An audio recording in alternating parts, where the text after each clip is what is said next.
రోజుల్లో అనేక మహాసభలలో మరి ముఖ్యంగా స్వస్థత మహాసభల్లో ఉఫ్ఫని ఊదో ఏదో విధంగా వాళ్ళకున్న చాతుర్యాన్ని ఉపయోగించి పడగొట్టుచున్నారు. దీనిపై మీ అభిప్రాయం చెప్పండి సార్. చాలా మంచి ప్రశ్న అడిగారు. ఎందుకంటే ఇలాంటి ప్రశ్న ఈ మధ్య చాలా మందికి వస్తోంది, కాకపోతే చాలా మంది అడగడానికి ధైర్యం చేయట్లేదు. అది వాక్యానుసారమా అనేటువంటి అంశాన్ని మనం పరిశీలన చేస్తే, బైబిల్ ప్రకారం ఆలోచిస్తే యేసుక్రీస్తు ప్రభు కానీ ఆది అపోస్తలుడు కానీ ఎవరూ ఆ పని చేయలేదు.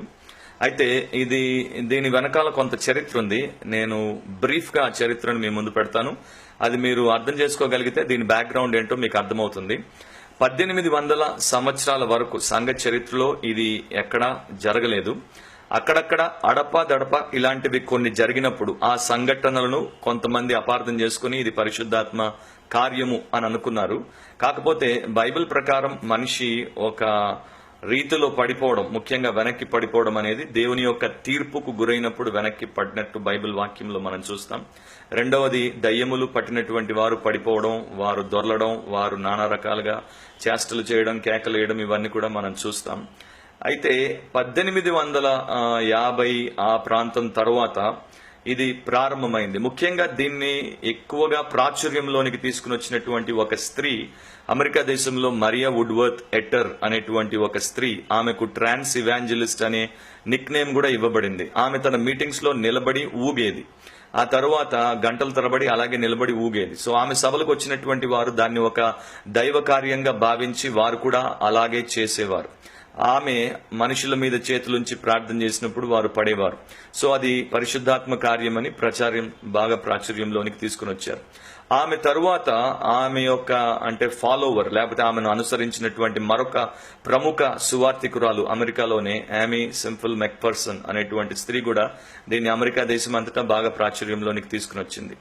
ఈ మెక్ఫర్సన్ చర్చ్ లో 8 సంవత్సరాల చిన్న బిడ్డగా ఉన్నటువంటి క్యాథరిన్ కుల్మన్ ఆమెను చూసి, ఆమె చేసేటువంటి ఈ పరిచర్యను చూసి చాలా ఆకర్షితురాలై ఆమె ఇది ఇంకా ఎక్కువగా చేయాలని ఆశపడింది. అదే ప్రకారం ఆమె పేరుగాంచినటువంటి సువార్థికురాలిగా, క్రైస్తవ బోధకురాలిగా అమెరికా దేశంలో, ఇతర దేశాల్లో 1900s లో ప్రాముఖ్యత గాంచినప్పుడు ఆమె దీన్ని విస్తృతంగా చేసేది. అయితే ఈ ముగ్గురు స్త్రీలు దీన్ని చేసినప్పుడు దాని గురించి చాలా మంది ప్రశ్నించారు, దాని గురించి చాలా మంది అడిగారు. కానీ వారు సరైనటువంటి బైబిల్ ప్రకారమైనటువంటి జవాబు ఇవ్వలేదు. వారు ఇది దేవుని కార్యమని చెప్పి వారిని ఒప్పించే ప్రయత్నం చేశారు.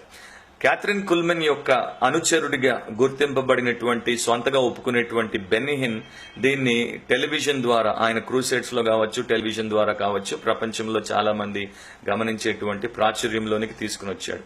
ఇక అప్పటి నుండి చాలా మంది బోధకులు వాక్యాన్ని పరిశీలించకుండా అది దేవుడి నుండి జరుగుతోందా లేకపోతే మరో రకంగా జరుగుతుందా అనేది గమనించకుండా వారు కూడా దీన్ని చేయడం మొదలుపెట్టారు.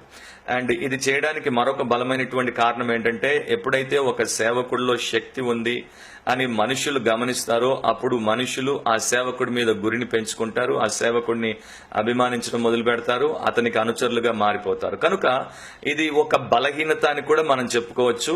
చాలా మంది సేవకులు ఈ బలహీనతకు లోబడిపోయి వారు మంచివారు కానివ్వండి, చెడ్డవారు కానివ్వండి, దీన్ని ప్రాచుర్యంలోనికి తీసుకుని వచ్చారు. అందుకని మీరు గమనిస్తారు, కొంతమంది పడకపోతే పట్టుకొని నెట్టి తోసి పాడేస్తుంటారు. నిజానికి చెప్పాలంటే 17th సెంచరీలో యాంటన్ మెస్మర్ అనేటువంటి ఒక వ్యక్తి, మెస్మరిజం కి మూలపితరుడు, లేకపోతే హిప్నటిజం యొక్క ఫౌండర్, ఆయన ఈ పని చేసేవాడు. తర్వాత దీన్ని సంఘంలో మనం చూస్తున్నాం. అండ్ హైందవ మతంలో కుండలిని ప్రక్రియ గురించి ఆలోచించినప్పుడు కూడా ఇలాంటిదే జరుగుతోంది.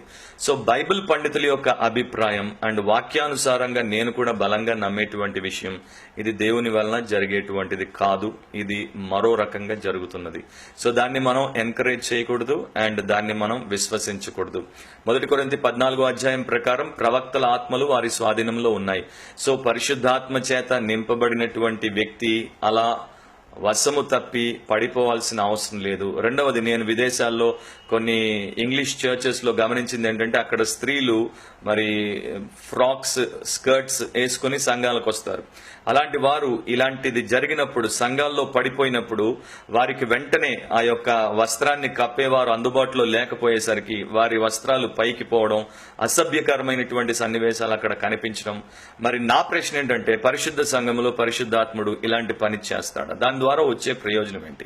పడినోళ్లు పైకి లేచిన తర్వాత ఏదన్నా పరిశుద్ధమైనటువంటి ఉన్నటువంటి జీవితానికి వారిని అప్పగించుకున్నారంటే సర్వేలు అది కూడా వాస్తవం కాదని చెప్తున్నాయి.